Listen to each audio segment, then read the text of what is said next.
O vídeo que eu trouxe para você na aula anterior, ele é o ponto de partida para a definição do tipo de armazenamento. Enquanto a empresa não definir os padrões de acesso, pelo menos os padrões iniciais, não dá para falar em tipo de armazenamento, porque eu tenho inúmeras alternativas. E a escolha entre essas alternativas vai depender dos padrões de acesso. Então, o que eu vou mostrar a partir de agora são as alternativas. Mas lembrando, eu não estou aqui querendo listar o que é melhor ou pior. Não é essa a proposta. Eu vou apresentar para você as possibilidades. As escolhas vão depender dos padrões de acesso, que, aliás, eu vou citando também à medida que eu vou explicando para você. Então, vamos lá. Armazenamento SQL, NoSQL ou armazenamento de arquivos?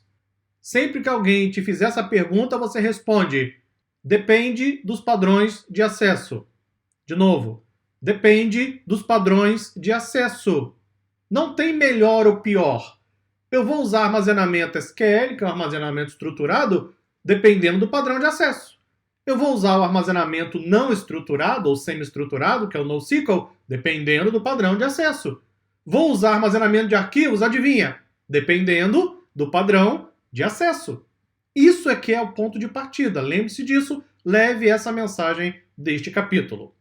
Vou listar para você as características, as possibilidades para usar armazenamento SQL, NoSQL ou armazenamento de arquivos. Me acompanhe. Vamos começar com SQL. O armazenamento SQL é o formato tradicional de armazenamento de dados no formato tabular. Algo que existe pelo menos há décadas, ok? Talvez tenha sido o primeiro grande formato de armazenamento que você encontra nos principais bancos de dados comerciais hoje no mercado. É um dos formatos de armazenamento mais antigos e amplamente usado nos dias de hoje. Não é porque é antigo que não é mais usado, ok? Não caia nessa armadilha, hein? Hoje, provavelmente, o armazenamento SQL deve responder aí por mais de 70% do tipo de armazenamento que você vai encontrar no mercado. Embora o Big Data tenha uma proporção inversa. A maioria dos formatos de dados em Big Data são de dados não tabulares. Mas o Big Data é um fenômeno bem mais recente, mais ou menos 10, 12 anos para cá. Sendo assim, as empresas ainda trabalham bastante com o armazenamento tabular, exatamente o formato SQL.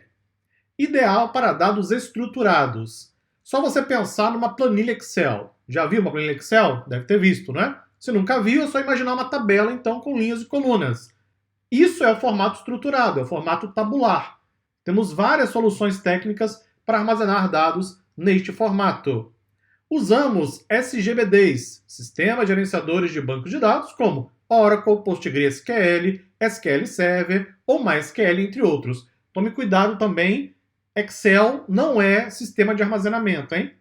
Excel, Microsoft Excel ou qualquer planilha, qualquer sistema de planilhas, não é para armazenamento de dados. É para você colocar os dados temporariamente, realizar seus cálculos e entregar resultados. O Excel, na verdade, é uma ferramenta de análise, não para armazenar dados, hein? Embora você tenha ali os dados no formato tabular. Em que momento você vai usar SQL? Com que padrão de acesso? Se o padrão de acesso é muito frequente, muitas consultas, provavelmente SQL. Se eu vou consultar grandes volumes de dados, eu ainda posso usar SQL, embora tenha opções melhores. Vou acessar os dados a partir de muitos sistemas diferentes? Provavelmente vai usar SQL. O SQL ainda é o padrão no mercado.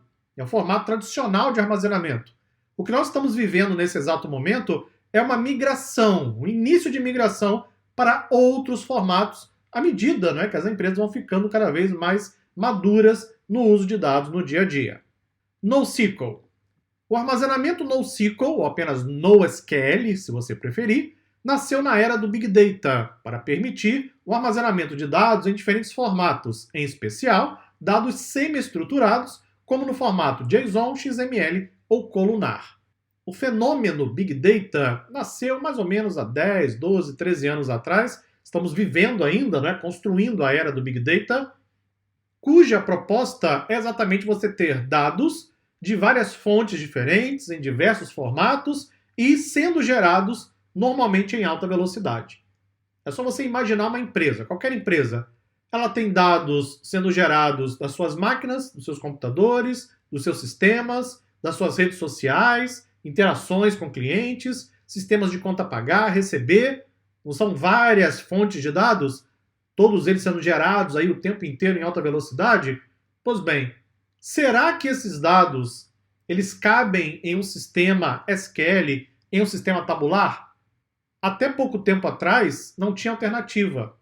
A empresa pegava qualquer formato de dados e fazia caber no formato tabular. Aí você tinha que converter os dados, formatar, perdia às vezes informações, etc. E não era o mais performático.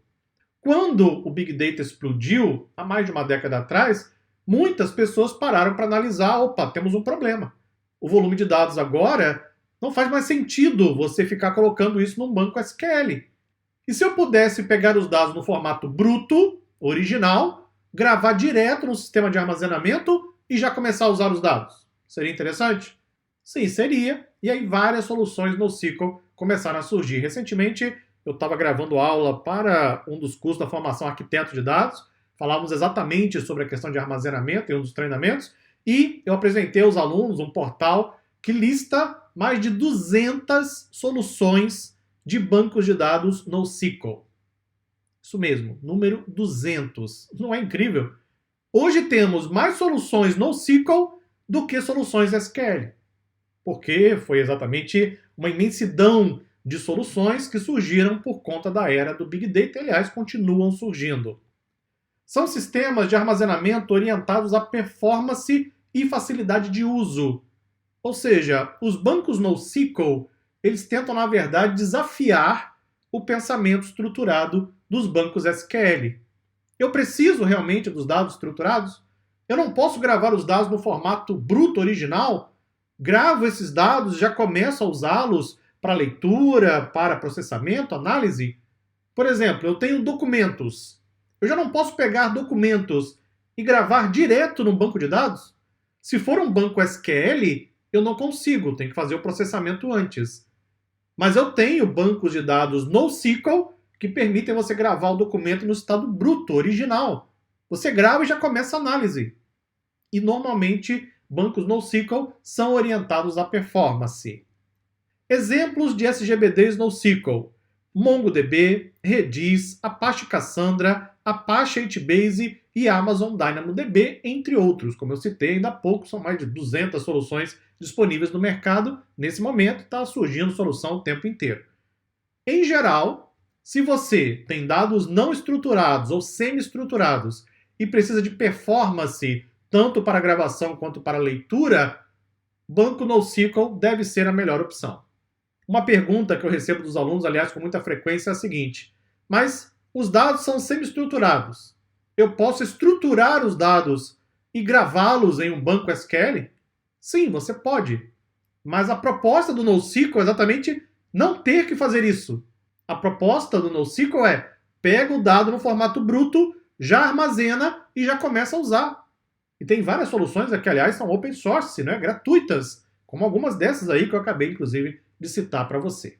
O problema é que muitos e muitos profissionais ainda só conhecem os sistemas tradicionais de armazenamento, que são os sistemas SQL.